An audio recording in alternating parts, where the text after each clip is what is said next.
Hello and welcome to today's episode of the Happy Head podcast. It is grey, it's wet, it's miserable, but I'm happy because I've got the lovely Kim Lengling all the way from Pennsylvania with me today. Good morning, Kim. How are you? I am well. Thank you very much. It's lovely to be here with you today. I guess it's morning where you are, yeah?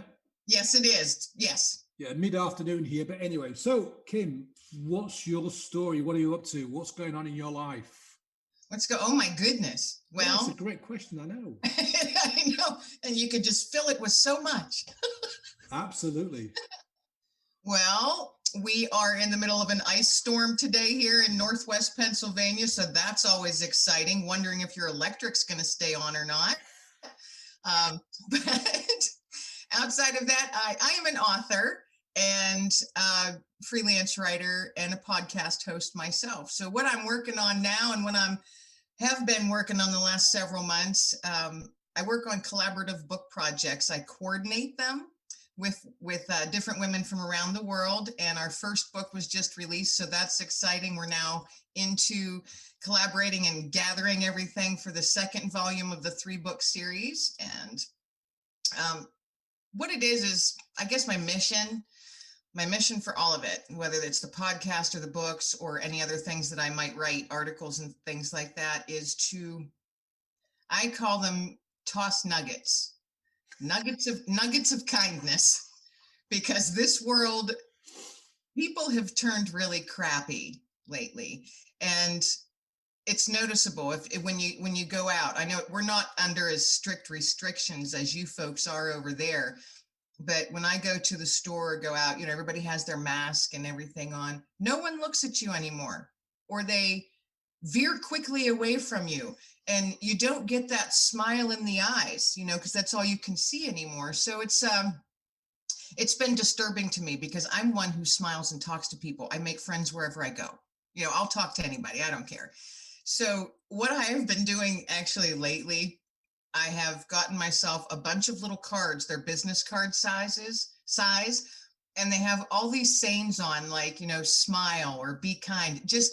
And some of them are really cheesy, but anytime I go out and I'm in a store, I am tucking them in everywhere. And so I tell myself, I'm like, well, it's time to go out and drop off little nuggets of goodness everywhere. So that's actually what I've been doing a lot when I go out on, making errands and grocery shopping. And so that's my little way of trying to toss those little nuggets of goodness out there, outside of, the things that I do writing and with my podcast and stuff. But I'm constantly trying to think of something, because not enough people are smiling these days, and there's too much fear floating around, and that's not a good way to live. So that's actually what I'm doing, trying to toss those nuggets of kindness around whenever I can.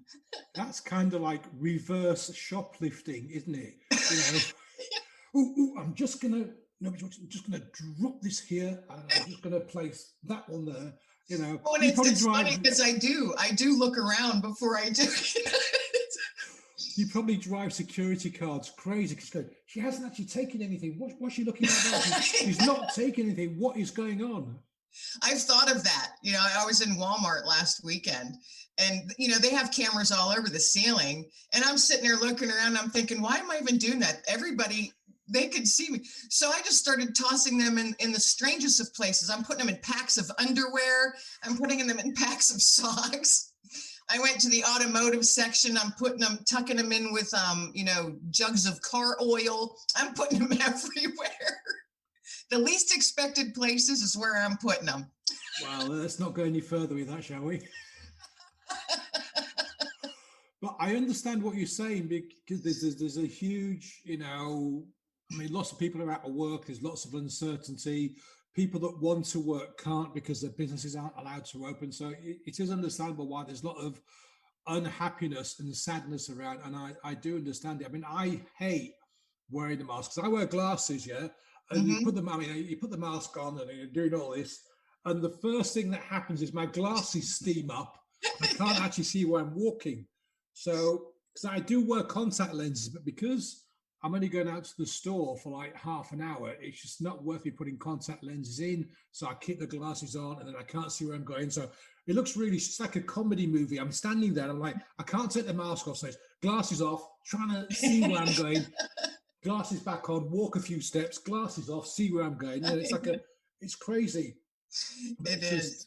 it's just a very unusual situation because it's just never happened before. None of us that are alive now have ever been through anything even remotely similar to this kind of situation.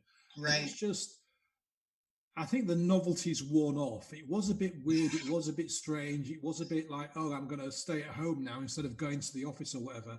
But Right. now, like more than a year later, it's, oh God, when's it going to end so I can go back to the office? I can go to a coffee shop. You know, because in the UK right now, we've got these 4 tiers or 4 levels. Hmm. We're at level 4, which means things like coffee shops and bars and restaurants are all closed.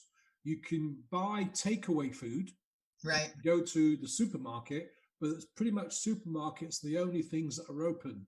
All the kind of what they call non-essential stuff is just shut down. So because I live alone, I do my peopling by going to coffee shops and bars and like you sitting and chatting with people. And that's the one thing I can't do now.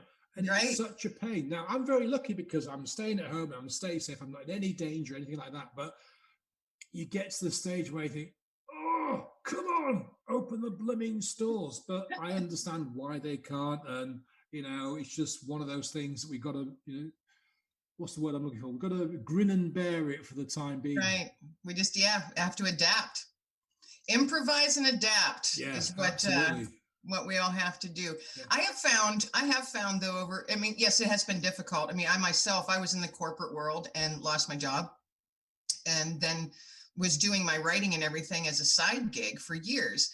And when I lost my job, I thought, all right, well, I'm just going to do this full time now. I'm not going to be sending out resumes and all of that because half the places are closed down or have shut down permanently because of the way the world is now. So that was one of my adapt and improvise. I'm like, all right, well, I had a plan for 2 years to do this, 1 to 2 years down the road. That came much, much quicker than I anticipated.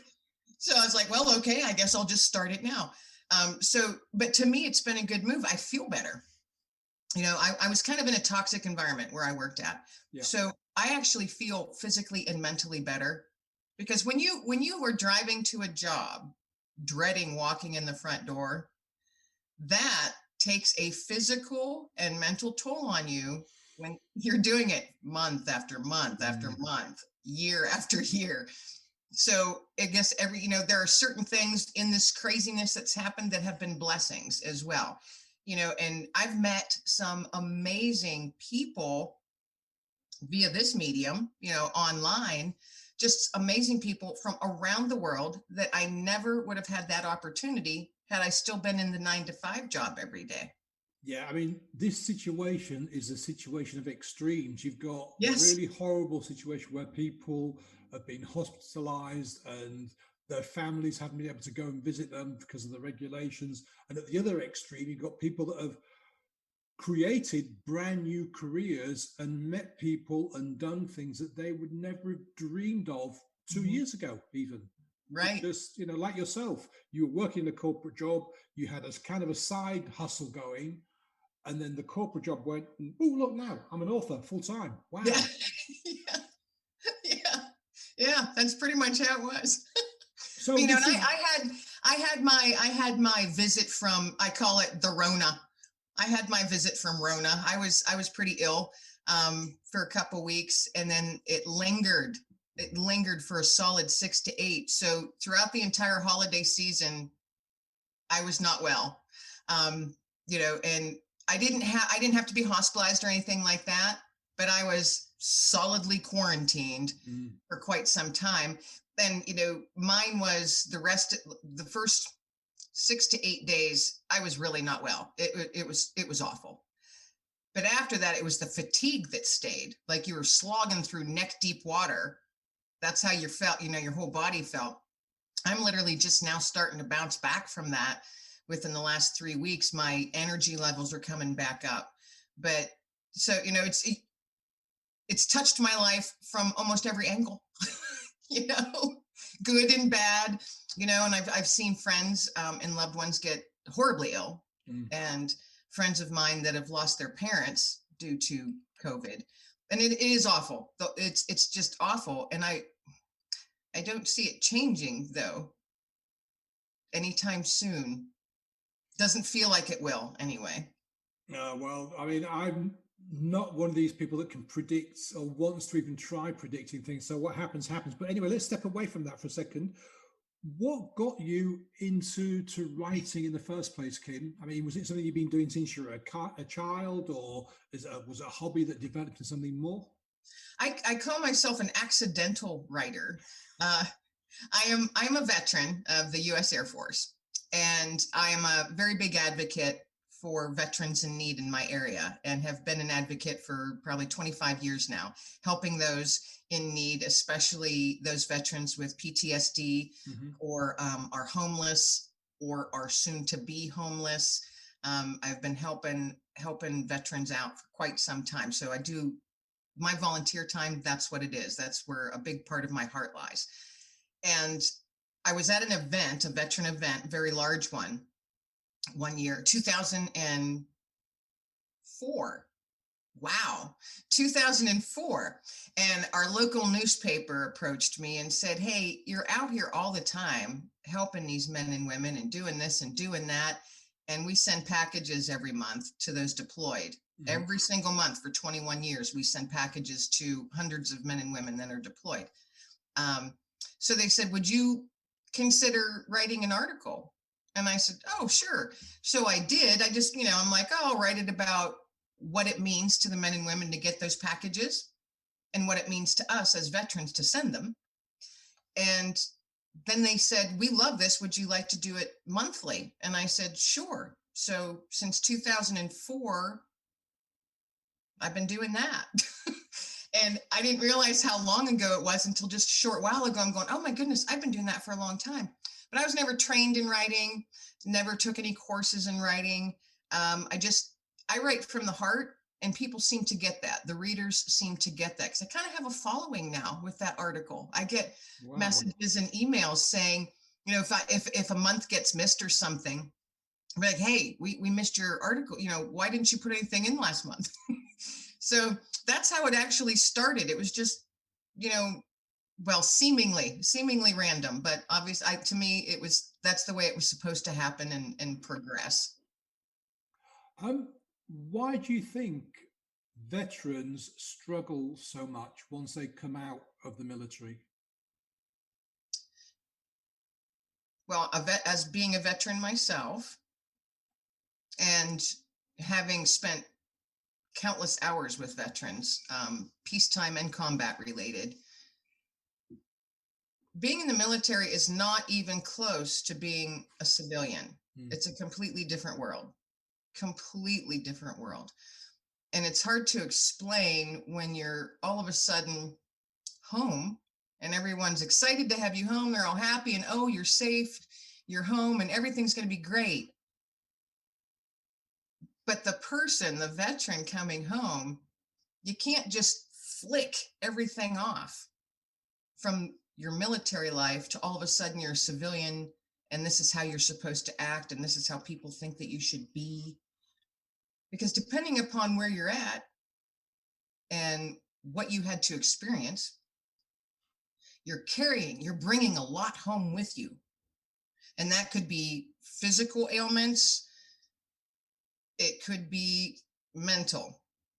And I've met and worked with so many that, have lost limbs or lost sight, are physically disabled now, but an awful lot with post-traumatic stress. And that's not something that you can just turn off because everyone else thinks that you should be fine because you're home now.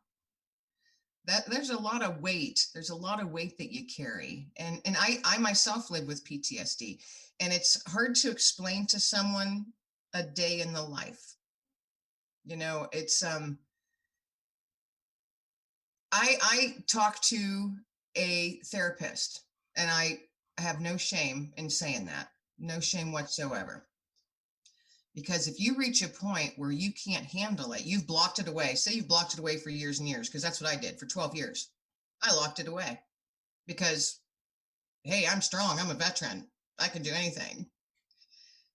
But then other life things happen, come flying at you, and triggers, didn't know that's what they were at the time. But that door that you locked away all those years ago, it will start to creep open, if not blast open. And you don't know how to handle it. It's too much at once. And that's what happened to me. Found myself on my knees on my living room floor, crying out to a God I didn't believe in. And friends of mine who were Vietnam combat veterans, they recognized, and they said, hey, they always called me kiddo. And they said, kiddo, we don't know what's going on, but we know the signs, and we are going to take you to talk to somebody. I'm like, no, you're not. I don't need any help. I'm fine. And they said, we will drag you kicking and screaming if you don't go. Well, I didn't go, and they did drag me kicking and screaming. But I am looking back all these years. I am amazingly thankful to them that they saw something. They didn't know exactly what was going on, but they recognized the signs because they were living with them themselves.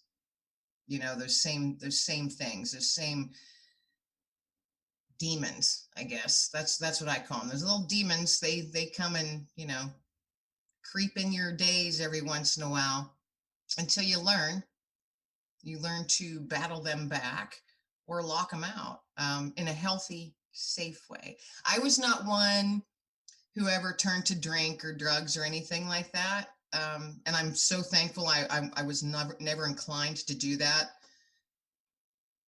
But the toll that it took on me, I wasn't sleeping. I lost a tremendous amount of weight. I couldn't eat, which in turn affected my stomach and my digestive system. And I was very, very unhealthy. And it creeped up on me.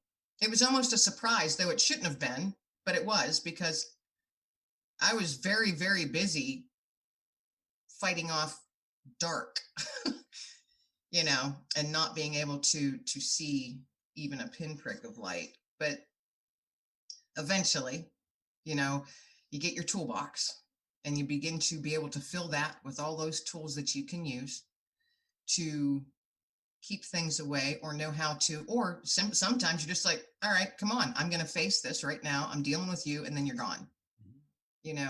And so I've learned over the years, because it's been a long journey, and I don't think that, this is just my opinion, I do not think that PTSD ever goes away or that you're healed from it.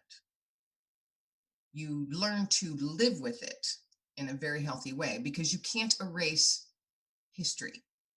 You can't erase things that have happened to you, but you can live with them in a much, much healthier way. That's just my opinion and how my journey has went. So I'm not ashamed. I know a lot of people may look at, oh, she's got mental problems, woo. I'm like, no, I don't. I don't look at it that way, because I still look at myself as an incredibly strong person. Because not only were you in one type of battle, but then you come home and you continue to fight it. It takes a lot of strength to do that. There is strength in the struggle. And I tell people, especially veterans that I'm talking to, there is strength in the struggle. So don't ever forget that you're not a weak person. You're not nothing. You're not horrible. There is so much strength and power in you. You're tamping it down. You got to let some of that out. There is strength in the struggle. There's strength in the storm. And on the other side of that storm, there is light. There is light. Yeah, I mean, like you say, you can't erase the memories. All you can do is kind of reduce the significance, reduce the impact of those memories on who you are today. Mm-hmm. I'm guessing you said something a little while back about not wanting to get help, but then your Vietnam vet friends kind of dragged you to get help.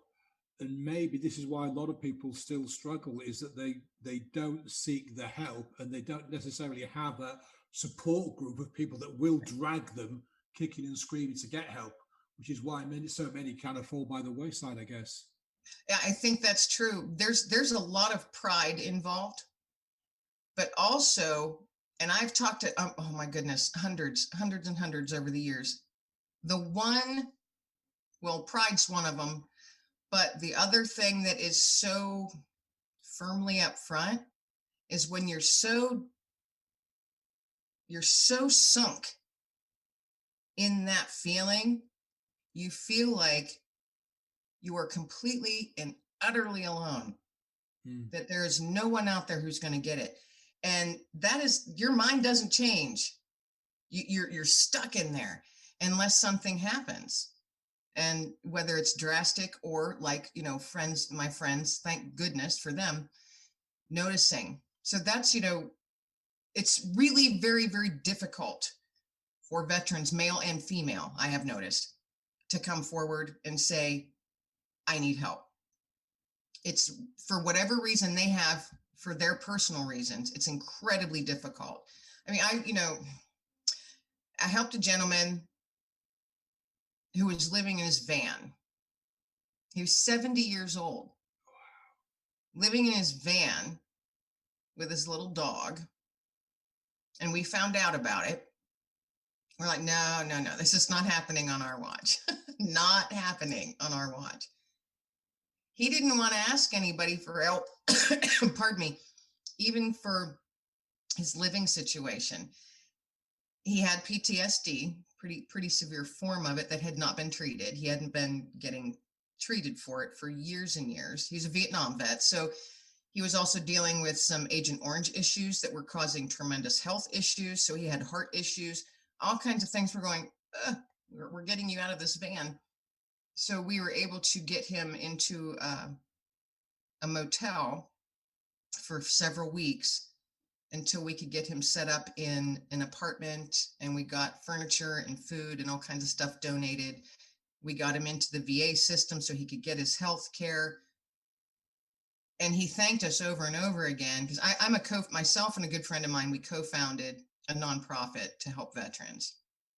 And he kept thanking us and calling us his angels and all of this. And we're like, we're no angels. We're just doing what we hope you would have done if you would have seen the same thing. But he said he never would have stepped out on his own. And it was literally someone noticed, hey, there's an old guy living in a van, and they called us. They didn't know if he was a veteran or not. They just called us because they're like, we don't know where else to go. And so we went and helped him out. That's just one. He was living in his van for, I don't know how long. I don't know how long, and this was in the middle of winter in Erie, Pennsylvania. It's really, really cold and ridiculously snowy in Erie, Pennsylvania in the wintertime. And we can't believe that he even survived.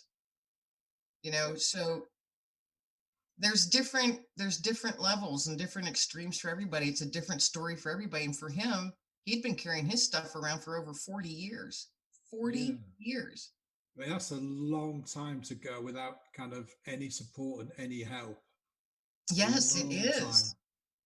I mean, I can't even imagine it. I literally, I can't imagine how, his life, because I keep thinking, if so many of them would reach out sooner, and I'm not judging them by any means, because everybody has their own story and their own journey. But if they would have reached out sooner, how different their life might have been. Maybe it wouldn't have been so sad and so dark and so depressed and unhealthy. And maybe there would have been a little bit more love in there, just, it actually, it breaks my heart. It truly breaks my heart with all of the people, men and women, that I meet that struggle so much. And there are some for months and months, we are gently encouraging, please, here's this number, or we'll have someone take you to the VA, or, hey, we can do this. And they're always very polite, but they say no until something drastic happens, and we'll receive a call late at night saying, I need your help. And I just wish people would accept the help when it's first offered and not wait until their whole life comes crumbling down. Because it doesn't have to be that way. It doesn't have to be that way. Yeah, I know. It's extremely sad when that happens, but there's nothing you can do about it. People, like you said a few minutes ago, Kim, people will only reach out when a switch has flicked. Now that can be something really drastic, or it can be something really simple, but they will not reach out. And it's not just vets here.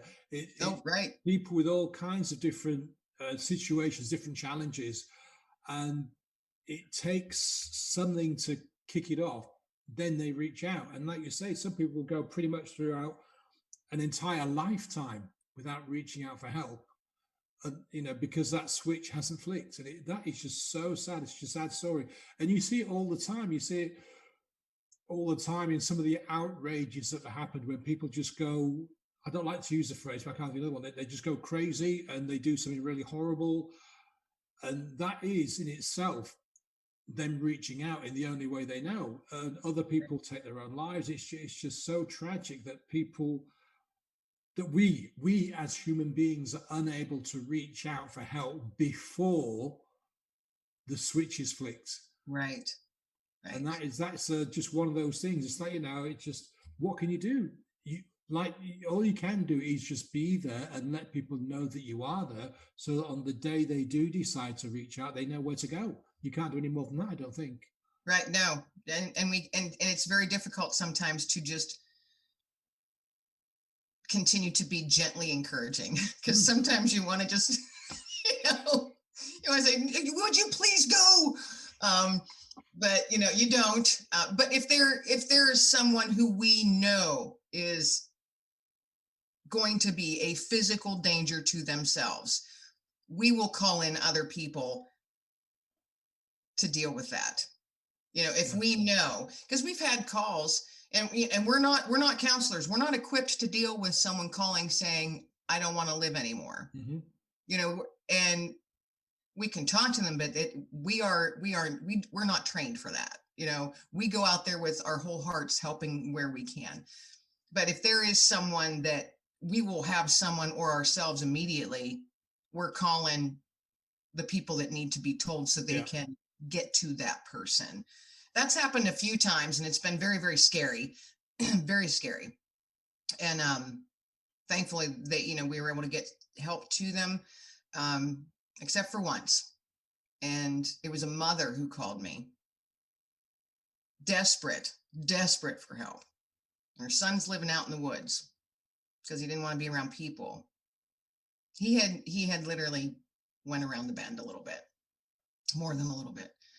And she said, I go out there and I can't get him to come back home. His friends have gone out there. They can't get him to come back home. And he's becoming more agitated. And she was really worried. She was calling me daily. And I worked a full-time job, and I was taking her calls during the day, during my own job. And I'm outside trying not to cry with her because she's just so incredibly frightened for her son. Then I didn't hear from her for about a week. And I tried calling her and I would never get a response back. And then I read the newspaper one day about this young man, 27 years old, veteran from Iraq, had killed himself out in the woods. And I knew right away that was her son. And I felt horrible. I felt like I had let her, I felt awful. I felt horrible guilt. And I'm thinking, should I have sent more people out there? Knowing he was armed out there, could we have done more? And that was a hard pill to swallow. That was a hard one. It's even, and this was years ago, and it still hurts. And I pray for his mom that she's not living with PTSD herself because of that. I couldn't imagine being in that mom's shoes. I just could not imagine. It breaks my heart to think about it. And Yeah, that was a tough one. That was you can't, and I remember someone saying to me, and they weren't being very nice about it either. So, well, you can't save the world, Kim. Who do you think you are? You think you can save the world? I was actually pretty angry when this person said that to me. I said, no, you're right. I cannot save the world, but I can change one person's world. If I put my heart into it and they're open to it, I can change one person's world. And if everybody did that, this world would be such a different place. The thing is, though, is that one phrase, if they're open to it. Yes. That's the one thing that with this young man, everybody did their best. Yeah. But unfortunately, for whatever reasons, the switch hadn't flicked. Right. And what happened. And it hurts because we're always going to ask ourselves, could I have done this? Could I have done that? Could I have done the other? And when it comes down to it, we kind of know that, well, we did what we could. And right. That's a hard pill to swallow when you have to say we did what we could. Because it's like, I'm guessing, like a sense of failure. Yeah. When it isn't. When it isn't, because you did your best, and that's all anybody can do. I mean, like you said, the guy was armed, and if you'd sent a whole load of people there, who knows what could have happened? It's just one of those situations. But let's move away from that now, because I think we've talked enough about that. You mentioned that you'd been writing for quite some time, since 2004, this article about veterans and the veterans' life and all kinds of things, I guess. What led you from writing articles into a full-blown book? Well, I found my faith. I had no faith for a long time and was angry. Well, I told myself there was no God, but then I was angry at God. So how can I be angry at something that doesn't exist, So, did that thing for a while. But I started going to church, and I have a beautiful church family. They're just amazing, amazing people. And that church helped me tremendously. I'm a completely different person, and I could not, if I had not started going to church 13 years ago, I don't know what kind of person I would be now, because I was in that dark spot then. And through church and meeting veterans and other people, and I'm very, very active in the community. So I'm always out there. I have a twice weekly radio show that we're always talking about different local things and helping people. And so I'm kind of known that way in my local area. And I started writing different stories. So talking about veterans issues, and then I started sharing veterans stories, their personal stories. And I started sharing stories of families started contacting me. They started reading them, or I have a blog, and I would just start blogging stories, my own stories, about when I'm out walking my dog. It might be a bad day, but my stories were about my dog and me talking to each other, and him teaching me lessons. So I got a following. It was my dog, and his name was Digger. So it was called Digger's Diaries. And I did it for years and years. And if I didn't do it regularly throughout the week, people would be like, what's going on with Digger? Where is he taking you now? But there was always little morals to the stories. So I became known as the short story lady. And I wasn't trying. It was just cathartic to me. And that's what I did when I realized, oh, I like writing. Wow, people actually like to read what I write. And I kept doing it because it felt good to me. And then stories would just be coming all the time, I'm going, oh, I've got to get that down. So it just that's why I said earlier, I'm kind of an accidental writer. So I like short stories. I don't ever see myself writing a novel of any sort, but I like to write a lot of short stories. And I have a couple books that are actually edited and ready to publish, but I just haven't had that feeling yet to say, go. but they're a lot of them, one's more geared towards kids because it's the chats between me and my dog. And my dog had a big personality, and his name was Digger and I'm Mum. So he always taught Mum a lesson every time they were out on a walk. And sometimes it was about depression. Sometimes it was about losing someone. Sometimes it was about fear or not being able to sleep. And that was my way. Looking back, I will reread those stories and go, wow, I turned him into one of my therapists. You know? And everybody's like, wow, Digger is so smart. I'm like, I know. But he got a following. It was lovely, you know, and that's how my short stories. And then I started meeting people with these beautiful, amazing stories. And I thought, well, why don't I put those together and do a collaborative book? And I participated in a couple of collaborative book projects, just me as a co-author in another book. Mm-hmm. I thought, you know, I like that. I really like that idea. And so I started, you know, I have, oh my goodness, I've got hundreds of stories from 1,500 to 3,000 words. I have hundreds of them. And I'm thinking, I have more than 2 books if I actually put them all together.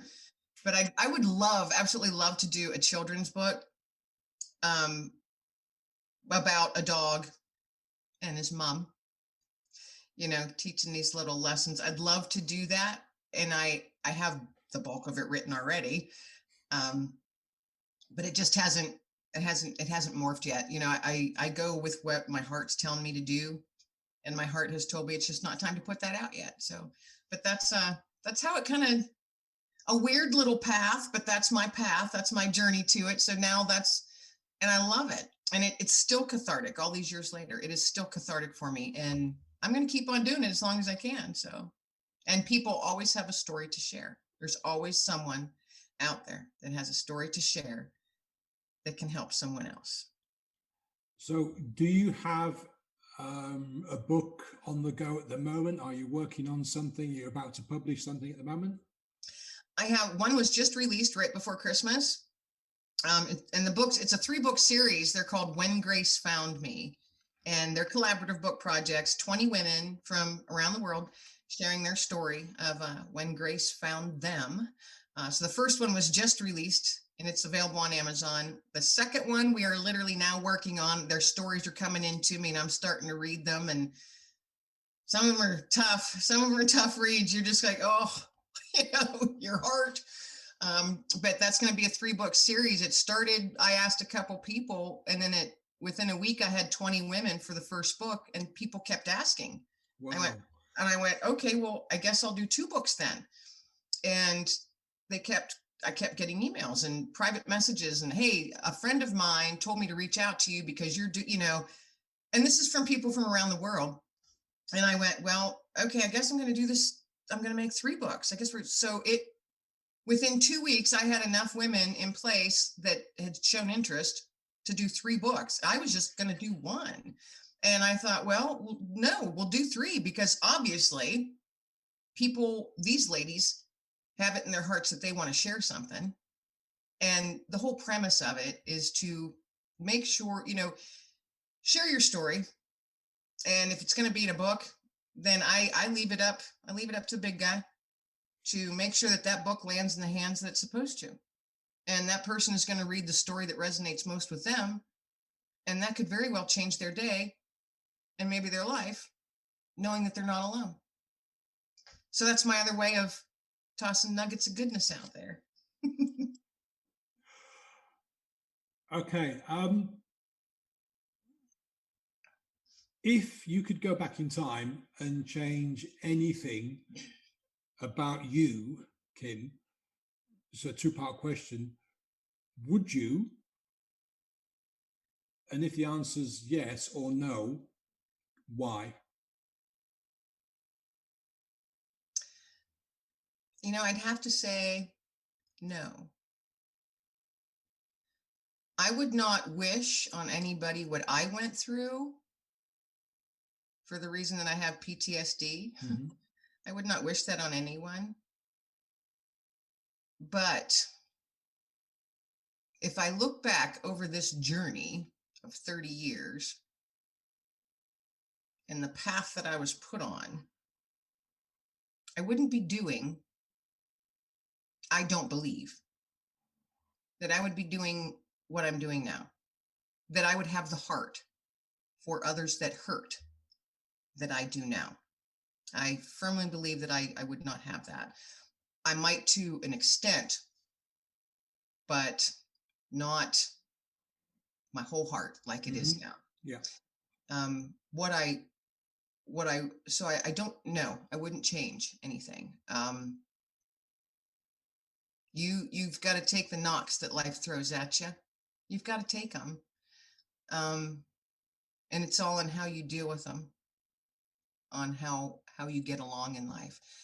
But I've often, for whatever reason lately, look back and think, what would I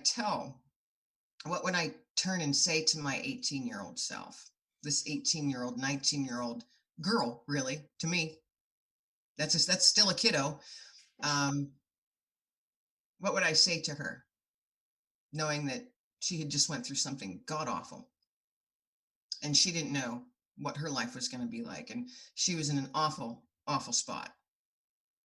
And in hindsight, what could I go back and tell that 19-year-old? And the only thing I can think of is, and for whatever reason, I'm thinking about this a lot lately. If I were to sit face to face with my 19-year-old self, I would say, this is total shit. It's total shit what you feel right now. You feel god awful. And you think that you're never, ever going to climb out of that darkness, but you will. I promise it. I promise you will. And you will be okay. You will be okay. And yeah, it's kind of hard to look back at your young self. It's not an easy thing to do. At least for me, it's not. What about you? Let me throw that at you. What would you say to your younger self? It's kind of the same thing, Kim, because if you think about it, flatline is no life. Right. Life is peaks and troughs and plateaus.